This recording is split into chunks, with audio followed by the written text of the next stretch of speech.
지난 시간에는 느부갓네살 왕이 꿈을 꾸었습니다. 근데 그 꿈이 이제껏 자기가 살아오면서 꾼 꿈과는 완전히 달랐습니다. 더군다나 이 나라의 미래와 관련된 꿈임을 직감한 느부갓네살 왕은 술사들이라고 하는 당시에 가장 높은, 그러니까 별을 보고 또는 꿈을 해석해 주는 이들을 가장 지혜자로 여겼고, 신과 교통하는 사람들, 왜냐하면 별이라는 것은 사실 땅이 아닌 하늘에 속한, 하늘의 영역에 속한 것이고, 꿈이라는 것은 우리가 마음대로 통제할 수 없는 거잖아요.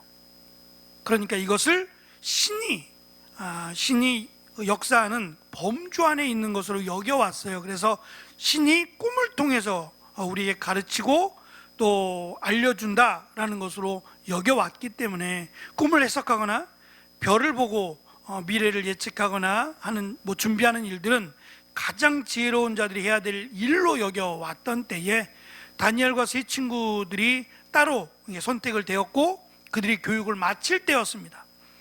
그때 이제 느부갓네살 왕이 꿈을 꾸게 된 것이고, 이 꿈이 사실은 보편적으로는 이제껏은 왕이 꿈을 설명하고 술사들이나 박사들이나 이들이 해석해 주는 거였던 것 같아요. 근데 이번에는 달랐어요. 이번에는 꾼 꿈을 말하라는 거예요. 꿈을 말할 뿐만 아니라 해석까지 하라고 하는 명령을 내립니다. 신하들이, 술사들이 몇 번씩이나 이야기하죠. 왕이요, 그렇게 하지 마시고 왕이 꾼 꿈을 말씀하시면 그 꿈을 우리가 해석하여 드리겠나이다. 몇 번에 걸쳐서 이야기하는데 왕이 화가 났어요. 너희들이 꿈을 이야기하면 너희들 마음대로 그냥 해석하고 이거다라고 내놓을 것 아니냐라는 거죠. 속셈을 다 아니, 너희들이 진정 나에게 꿈을 알려준 그 신의 마음을 아는 정말 제대로 된 술사라면 그 꿈까지 해석하라는 거예요. 꿈까지 말을 하라는 겁니다. 근데 누구도 나서서 며칠 기한을 달라 하는 이가 없었어요. 도저히 알 수가 없으니까 그 말조차 할 수 없었어요. 그래서 왕이 술사들을 포함한 그 밑에 이 같은 영역에 속한, 범주에 속한, 그래서 다니엘과 세 친구들도 꼼짝없이 죽음을 당하게 생겼어요. 오늘 말씀의 시작을 보면 14절부터 우리가 읽었습니다만, 시위대장 또는 근위대장인 아리옥이라고 하는 사람이 왕의 명령, 술사들을 죽이라, 또 술사, 박사, 점장이, 또 다니엘과 같은 이렇게 따로 선택을 받은 이들을 죽이라는 명령을 받았어요. 이제 그것을 시작하는 때였던 것 같아요. 오늘 말씀에 다니엘이 14절을 잠깐 보시면, 다니엘이 명철하고 슬기로운 말로 이렇게 설명이 되어 있어요. 명철하고 슬기로운 말로 이야기한 거예요. 그 시위대장인 이 아리옥에게 말입니다. 뭐라고 말하냐면, 왕의 명령이 어찌 그리 급하뇨? 이게 다예요. 또 다른 말이 있었는데 이제 그 말들은 기록하지 않고 그냥 대표적으로 이 말만 했을까? 이 말 가지고는 다니엘이 명철하고 지혜롭게 말한 거라고 하기에는 좀 어렵잖아요. 근데 여기서 어찌 그리 급하냐라고 15절에서 번역된 이 히브리 단어가 잔인함 또는 가혹함을 의미하는 단어예요. 왕의 명령이 어찌 그리 잔혹하냐라고 하는 말이에요. 어떻게 생각하세요? 이제 처음으로 정계에 진출한 거예요. 다니엘은 가장 어리죠. 나이도 어리고 이제 가장 밑바닥부터 시작하는 거거든요.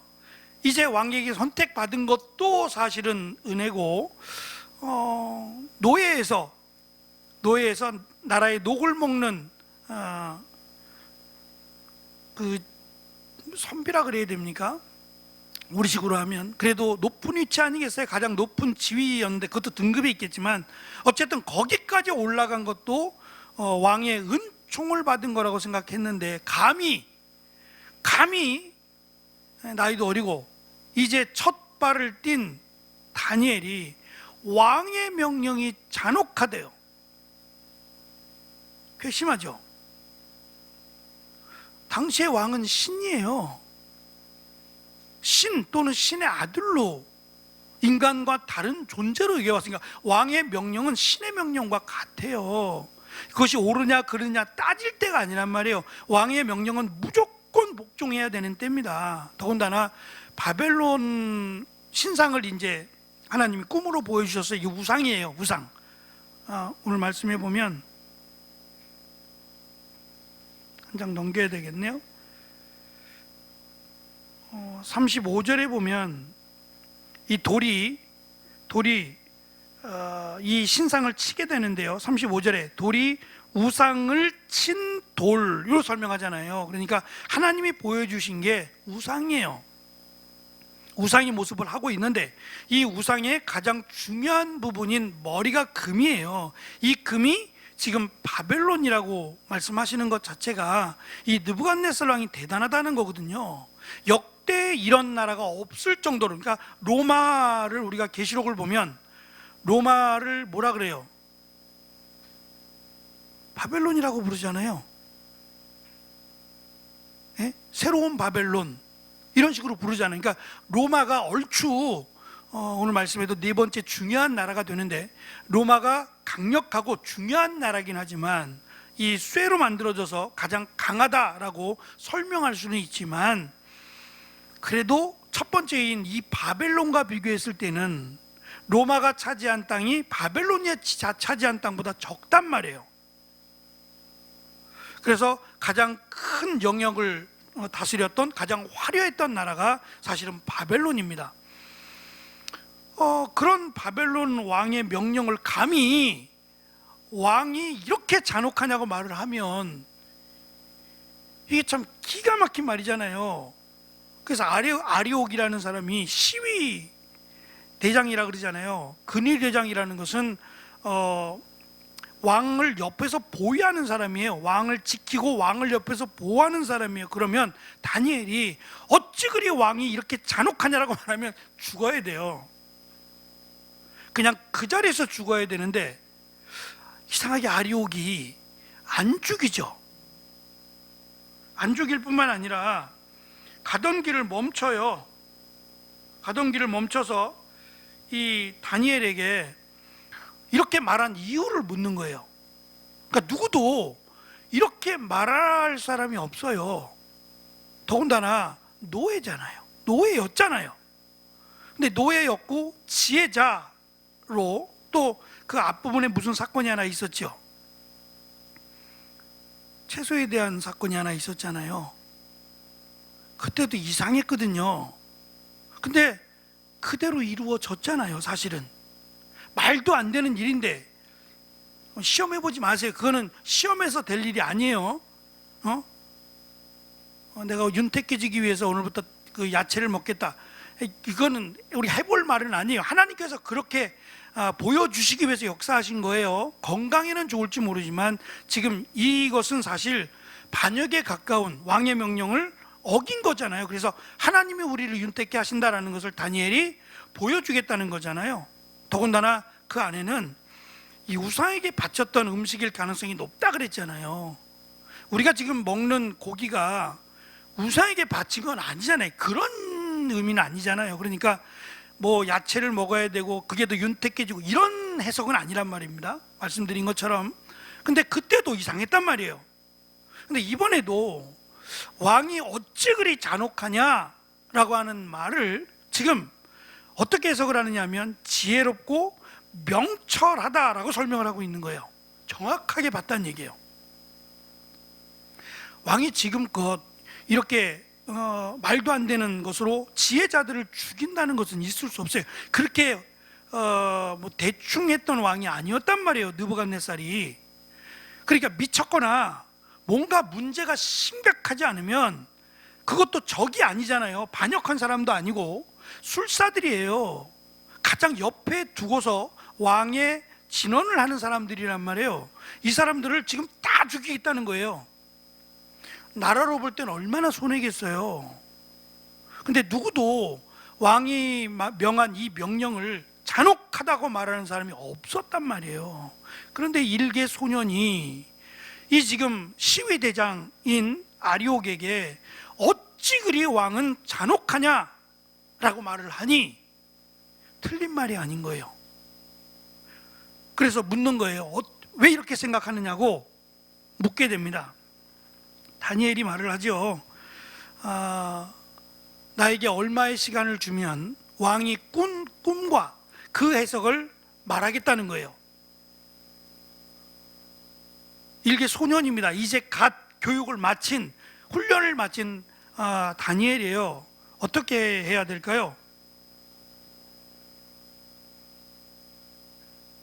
밑자의 본전이니까 어차피 죽을 거 이렇게 죽으나 저렇게 죽으나 그래도 기한을 조금이라도 늘려보자라는 마음으로 지금 이 아리옥이 다니엘을 대하고 있는 걸까요? 오늘 말씀해 보면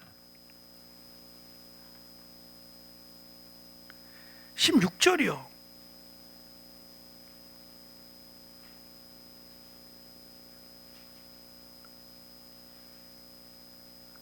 16절을 보면 다니엘이 들어가서 이렇게 돼 있죠. 왕에게 들어간 거예요. 다니엘이 왕에게 갔어요. 24절이요. 이에 다니엘이 읽어볼게요. 24절 시작. 이에 다니엘이 왕이 바벨론 박사들을 멸하라 명한 아리옥에게로 가서 이르매 그에게 이같이 이르되 바벨론 박사들을 멸하지 말고 나를 왕의 앞으로 인도하라. 그리하면 내가 그 해석을 왕께 보여드리리라. 25절. 이에 아리옥이 다니엘을 데리고 급히 왕의 앞으로 들어가서 고하되 내가 사로잡혀 온 유다 자손 중에서 한 사람을 얻었나이다. 그가 그 해석을 왕께 아시게 하리이다. 뭔가 좀 이상하지 않아요?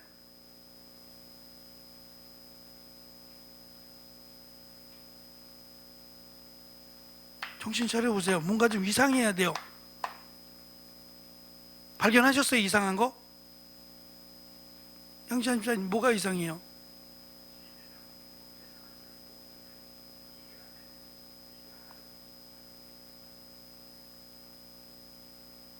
아니요.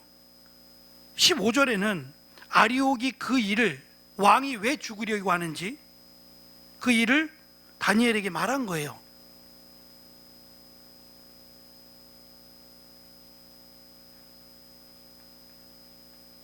뭐가 이상하냐면 이 16절에서는 다니엘이 아리옥하고 같이 간 게 아니에요. 시위대장인 아리옥과 같이 가지 않은 거예요. 자신이 그냥 간 거예요. 아리옥이 가지 않을 것을 안 거죠. 함께 가지 않을 것을 안 거예요. 물어보기만 했으니까.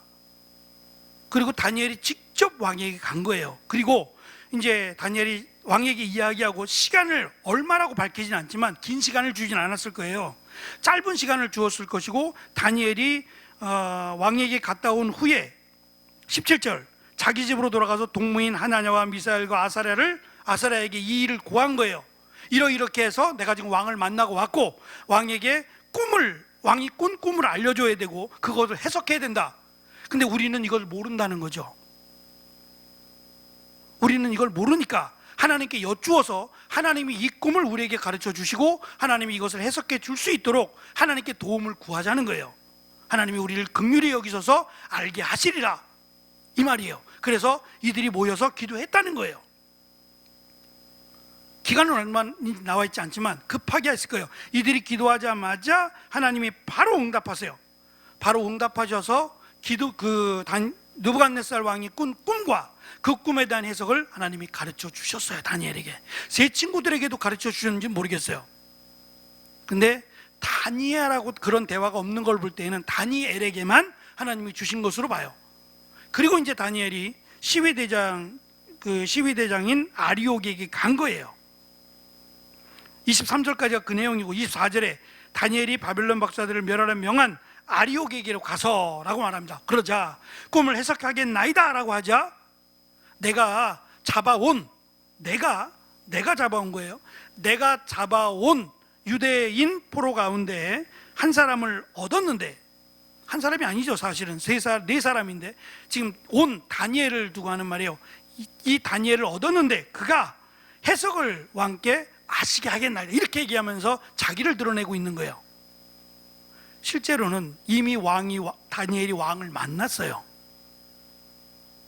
그렇죠? 다니엘이 앞에서 만났어요. 그러니까 다니엘 그 왕이 볼 때는 시위대장이 얼마나 우습겠냐고. 이놈아, 내가 먼저 만났다 얘를. 내가 먼저 만나서 죽이지 말라고 당분간 며칠 동안 참으라고 얘하고 거래를 했다. 근데 아리옥은 모르는 거예요.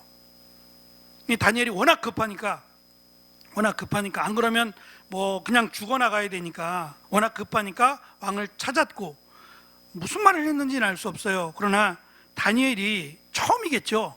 내가 다니엘이 꾼 꿈을 알게 하리이다 라고 처음으로 이야기했겠죠. 누가 감히 나섰겠어요? 우습긴 하지만 왕도 급한 거예요. 누구라도 내가 꾼 꿈을 좀 해석해 줬으면 좋겠다는 마음이 너무 간절한 거예요. 아무 일도 못하고 여기에만 지금 매여 있는 거죠. 그러니까 누구라도 이 꿈을 가져오면 해석해 주면이라고 생각했던 거예요. 이것도 사실은 은혜죠. 오늘 우리가 그냥 읽어갔습니다만 하나님께서 이렇게 하셨다고 다니엘이 이야기해요. 하나님께서 바벨론 왕 느부갓네살을 긍휼히 여기사 앞으로 되어질 일, 이 나라에 대한 미래를 하나님이 이 느부갓네살에게 보여주셨다는 거예요. 그것은 결국 우리가 출애굽 사건에서 본 것처럼 이 바벨론 왕들에게 너희들이 포로로 잡은 유대인들이 정말 노예들이 아니라 하나님의 자녀들이다라는 것을 보여주기 위함이고, 또 한 가지는 다니엘과 세 친구들을 하나님이 나이도 어리지만 경험도 없지만 이들을 총리로 왕의 다음 가는 사람으로 세우기 위함이에요. 그래서 믿음이 없는 자들이 다니엘과 세 친구들을 바라보며 꿈을 꾸게 믿음을 놓치지 않도록 하나님이 하셨다라고 보면 좋을 것 같습니다. 제가 사진을 하나 준비했는데 한번 넘겨주세요. 잘랐어요. 좀 크게 보려고 반을 잘랐어요. 금, 은, 동, 노신데요. 금, 은, 동, 철, 그리고 이 발 부분은 철과 진흙이라고 돼 있고, 거기에 이렇게 따라붙은 글씨가 잘 안 보이시죠?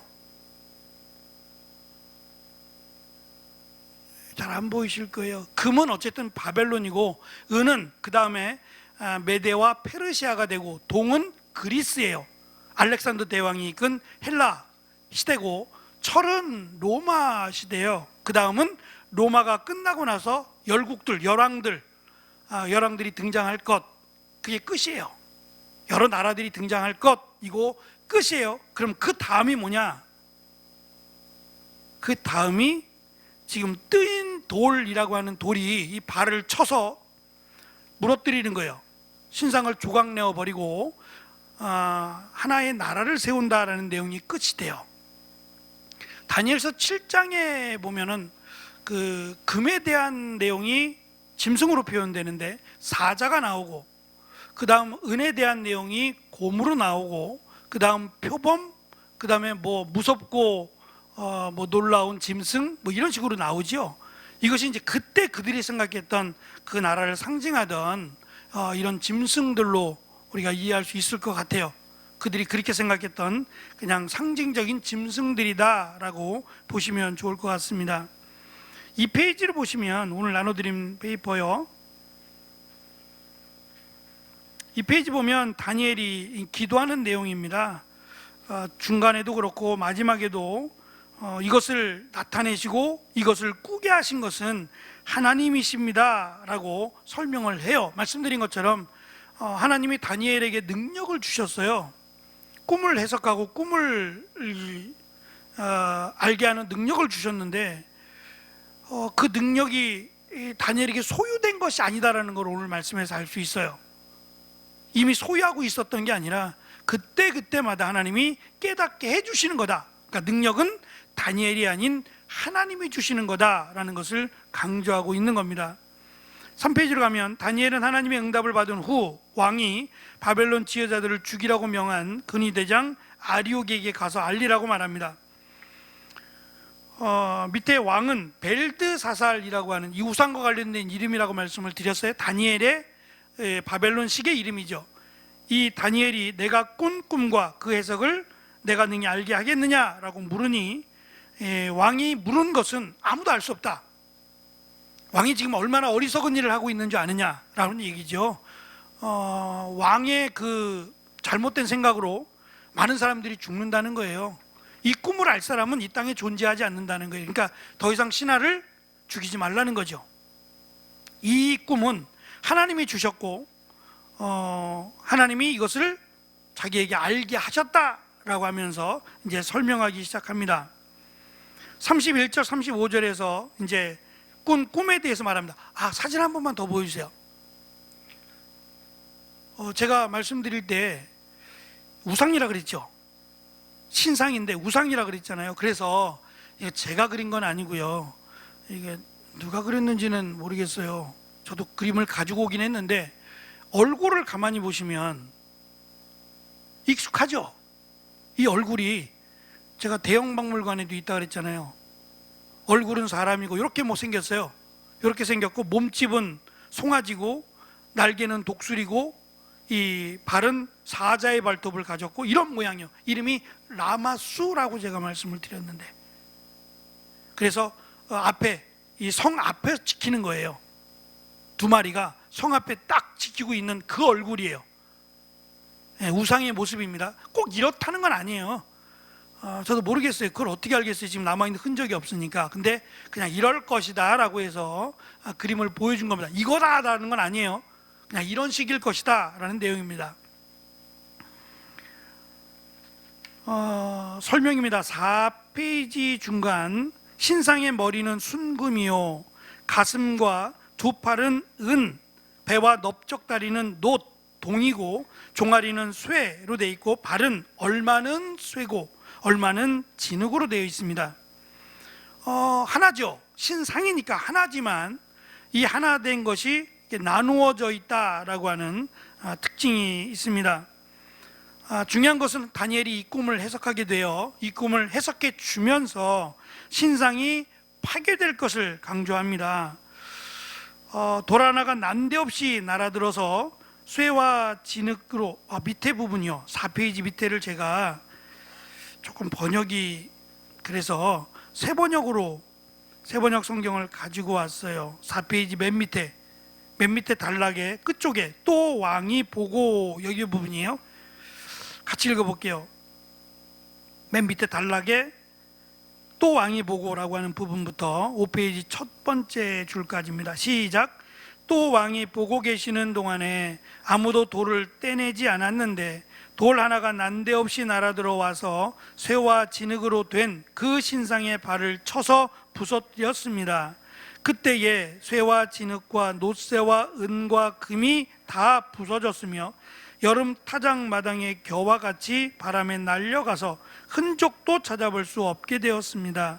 그러나 그 신상을 친 돌은 큰 산이 되어 온 땅에 가득 찼습니다.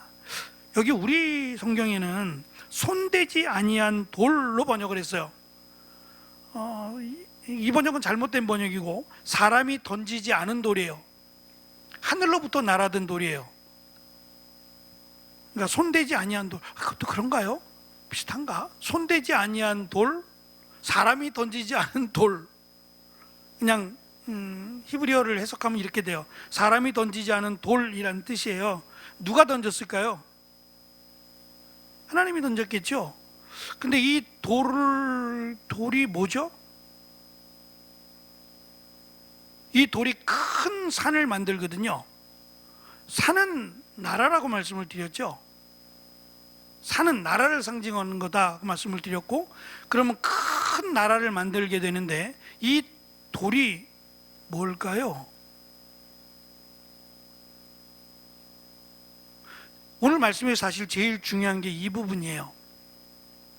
우리는 감사하게도 요한계시록을 먼저 했어요. 제가 그 말씀 드렸죠. 계시록을 먼저 하고 나서 다니엘서나 이사야서를 해석하는 게 맞다고요.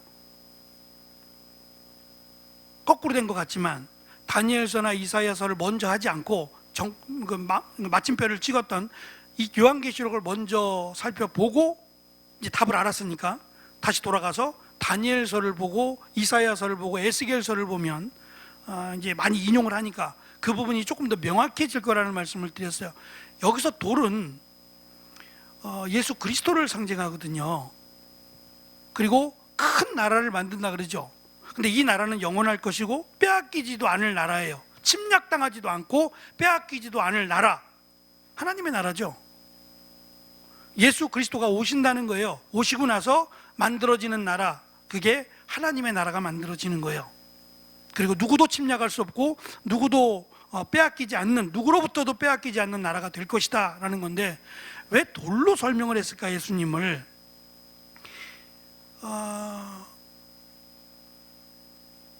세례 요한이 그 세례를 줄 때 바리새인과 서기관들이 회개하기 위해서 온 게 아니라 구경하러 왔어요. 제가 뭐하지? 라고 구경하러 왔다가 호되게 당하면서 독사의 자식들아 라는 말을 했죠. 그냥 뱀의 자식도 아니고 독사의 자식들이라고 하면서 이 돌들을 명하여, 기억나세요? 이 돌들을 명하여 아브라함의 자손이라도 부르겠다는 거죠. 이 돌이라는 단어와 자손이라는 단어가, 아들이라는 단어가 비슷해요. 굉장히 비슷해요. 이 꽃이라는 단어는 영어로 플라워입니다. 플라워. 제 발음이 좀 안 좋아도 이해하세요. 제가 밤에 공부해서 그래요. 플라워라고 하거든요. 근데 밀가루도 영국식 발음은 플라워예요. 그래서 물어봤어요. 밀가루는 뭐라 그래요? 플라워. 그럼 꽃은 뭐라 그래요? 플라워. 이거 어떻게 알아요? 결국은 그러면 꽃인지 밀가루인지 어떻게 알아요? 꽃가게에 가서 플라워 그러면 꽃이고, 식료품 가게에 가서 플라워 그러면 밀가루예요. 그러니까 그것만 갖고는 할 수 없다는 거예요. 그들이 말이 똑같대요. 글씨는 분명히 다른데 발음은 똑같대요. 그래서 제가 웃었어요. 이런 것처럼 돌이라는 단어와 아들이라는 단어가 똑같아요. 그러니까 아브라함의 아들, 아브라함의 자손이 되는 예수님과 하나님의 나라, 그 당시 하나님의 나라의 이 모퉁이 돌이라고 하는 것은 집을 세울 때 우리 같으면 주춧돌이 돼야 돼요. 이 가운데 기둥으로 삼는 돌 말이에요. 요즘은 공법이 좋아져서 우리 기둥 없잖아요. 기둥이 없고 그냥 끝에다가 짓지만 이게 로마식 건축이에요. 사실은 로마는 이 돌을 여기다가 만들고 여기다가 만들어서 이렇게 돌을 쌓아가요. 돌을 쌓아가서 맨 마지막 가운데 돌을 끼워 넣는 거예요. 이렇게 하면 안 무너져요. 이게 굉장히 탁월하죠. 그러면 가운데는 기둥이 없어도 만들어지는 거예요. 그러니까 이 가운데 돌이 없어지면 다 무너지죠. 다 무너져요. 이걸 모퉁이 돌이라고 부르는 거예요. 모든 건물의 중심이 되는, 그래서 하나님 나라의 중심이 되는 돌로 설명하는 겁니다. 그때 이제 뭐 건물이나 집이, 그러니까 하나님 나라라고 하는 왕국의 중심이 되는 것은 돌이고, 그 돌이 예수 그리스도가 된다라는 것을 강조하고 있다는 거예요. 이제 해석을 합니다. 말씀을 같이 읽어볼게요. 5페이지 중간입니다. 왕이여, 중간에 왕이여, 두 번째 줄에 왕은, 거기 부분을 한번 읽어보겠습니다. 시작. 왕이여, 왕은 여러 왕들 중에 왕이시라. 하늘의 하나님이 나라와 권세와 능력과 영광을 왕에게 주셨고, 사람들과 들짐승과 공중의 새들 어느 곳에 있는 것을 막론하고 그것들을 왕의 손에 넘기사 다 다스리게 하셨으니 왕은 곧 그 금머리니이다 라고 해석을 합니다. 이어서 네 개의 나라가 일어날 것이라고 말합니다. 아까 보여드렸던 사진이에요. 두 번째 나라 은이고, 세 번째 나라 동이고, 그러니까 가치로 보면 못한 거예요. 금보다 은이 못하고, 그때도 그랬어요. 은보다 놋이 못하고, 놋보다 철이 못하고, 이런 식으로 시대를 지금 반영해서 네 개의 나라를 이야기합니다. 강조하는 내용은 네 번째 나라예요. 로마입니다. 로마에 대해서 더 설명을 합니다. 왕께서 그 발과 발가락이 얼마는 토기장이의 진흙이요 얼마는 쇠인 것을 보셨은즉 그 나라가 나누일 것이고 섞인 것을 보셨은즉 쇠 같은 든든함이 있지만 발가락이 얼마는 진흙인즉 나라가 얼마는 든든하고 얼마는 부서질만 하며 왕께서 쇠와 진흙이 섞인 것을 보셨은즉 그들이 다른 민족과 서로 섞일 것이나 피차 합하지 아니함이 쇠와 진흙이 합하지 않음과 같으니이다 라고 해서 해석을 해줍니다. 어떻게 됐을까요?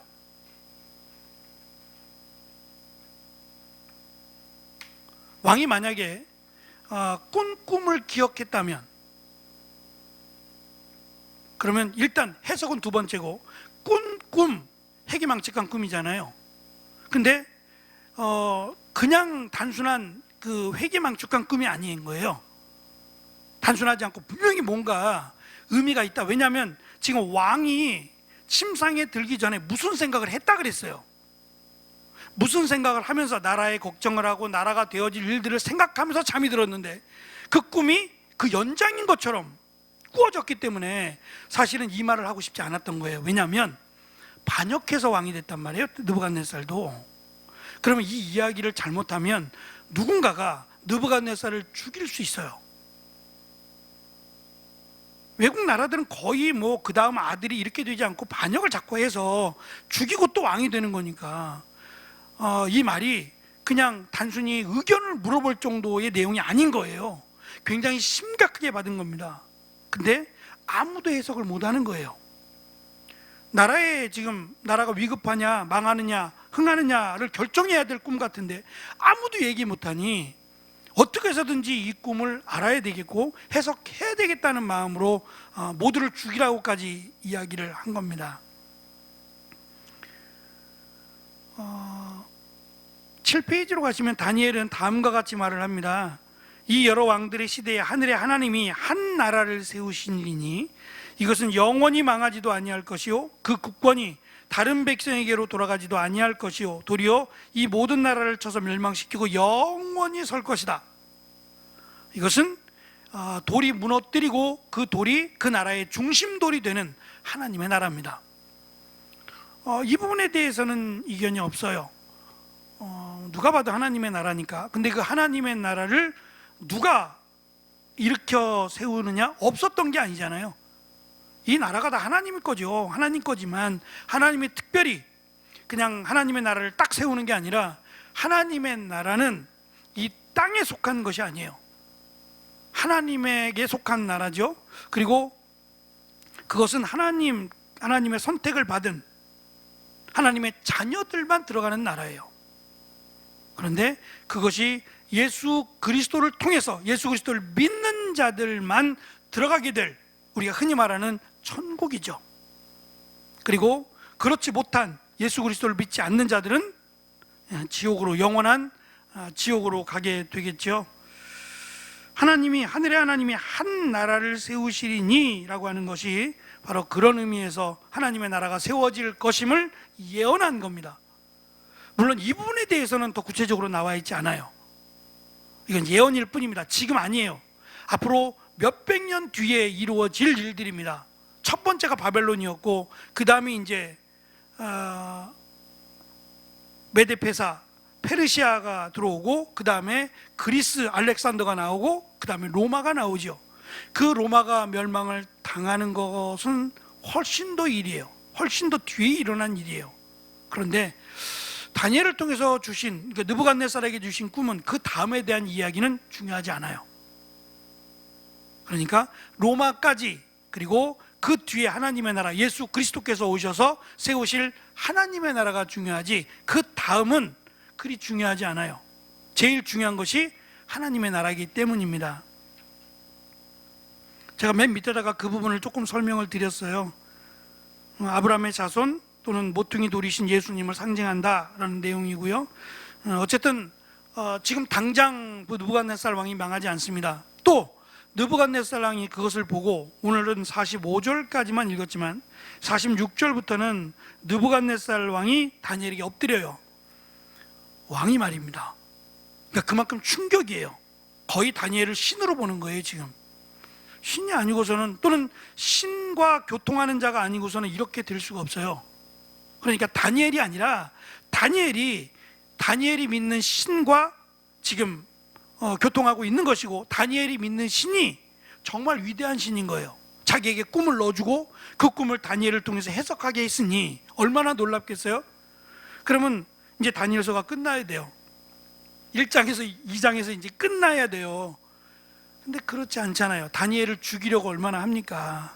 그러니까 하나님 이런 기적을 보았음에도 말미암아 참 믿음을 갖는다는 게 쉽지 않구나라는 생각을 가져요. 그러니까 맨 마지막까지 하나님께서, 예수 그리스도께서 다시 오실 때요, 맨 마지막까지 우리에게 요구하시는 게 그때의 믿음이에요. 사실 저는 그게 지금의 믿음, 그러니까 예수님이 지금 오시면 지금의 믿음이에요. 예수님이 10년 뒤에 오시면 10년 그때의 믿음이에요. 그게 우리를 사실 더 앞으로 나아가게 만드는 거예요. 과거의 믿음이 아니라 언제나 현재의 믿음이라는 것을 우리는 기억해야 돼요. 그러니까 섰다 할 때 넘어질까 조심하라 라고 교훈하는 것처럼, 내가 지금 이 믿음 귀합니다. 굉장히 중요하지만 이 믿음이 정체되지 않도록, 그것은 우리가 해야 될 일이에요. 신앙을 잘 세우기 위해서 부단한 노력을 해야 된다고 저는 생각해요. 지금 얼마 남지 않았습니다만 마태복음 혹시 공부하고 계신가요? 박은정 집사님만 공부하고 계시나 봐요. 열심히 하십시오. 나름 열심히 하고 계실 거예요. 목사님 왜 이런 걸 또 해가지고 우리를 이렇게 힘들게 하시나,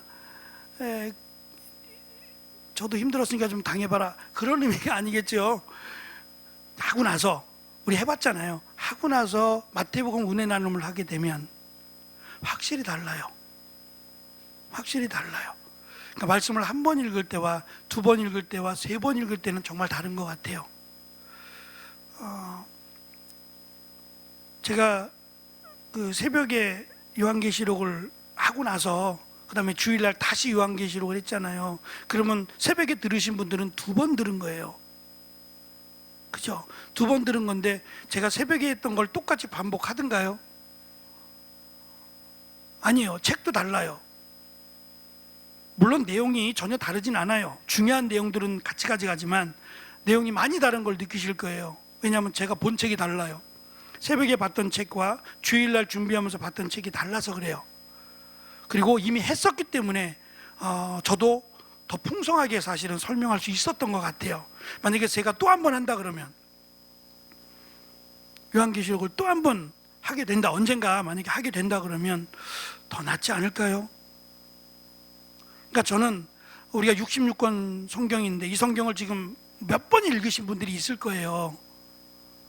그러니까 그분들이 지금 또 같이 마태복음을 하고 다니엘서를 하고 이렇게 하면서 저는 더 많이 은혜 받으실 거라고 생각해요. 성경을 아는 만큼 더 많이 은혜가 되시리라 생각을 하거든요. 그러니까 이러한 노력은 우리가 해야 된다고 생각해요. 이렇게 되면 됐지 뭐 라고 생각하지 말고, 우리가 더 나름대로 하나님께 가까이 가기 위해서 말씀 가운데 또 기도와 찬송 가운데 더 노력하면 좋지 않을까, 그런 바람을 가져봅니다. 언제든지 예수님 오실 때 우리에게 필요한 것은 그때 믿음입니다. 그때 믿음을 하나님께서 보실 거니까 우리의 믿음을 그때까지 잘 가져가는 것은 결코 쉽지 않아요. 가만히 정체되어 있는 건 없어요. 제가 볼 때는 조금씩 더 노력하는 것이고 더 힘써야 되는 것이다 라고 생각을 합니다. 어쨌든 다니엘을 통해서 하나님께서 놀라운 역사를 만들어 주셨고, 이 사건으로 말미암아 다니엘과 세 친구들은 이제 왕 앞에서는 귀한 은혜를 받게 됩니다. 이것 또한 하나님께서 주신 은혜와 기회라고 생각합니다. 다니엘이 이것을 유지하기 위해서 얼마나 부단히 노력했을까요? 부단히 기도하고 하나님의 은혜를 더 구했을 거예요. 왜냐하면 갑자기 나타나서 가장 으뜸이 된다라고 하면 그 밑에 사람들이 가만히 있겠냐고요. 조금이라도 흠을 잡아서 내팽개 치려고 하지 않겠어요? 근데 그런 상황 속에서 흠이 없게 살아간다는 것, 저는 그거 쉽지 않을 거라고 생각합니다. 우리도 어제보다 오늘보다 내일이 조금 더 나은 그리스도인으로 나은 삶을 살려면 그만한 조금 노력이 있어야 되지 않겠나? 라는 것도 말씀을 받아봅니다. 기도하겠습니다.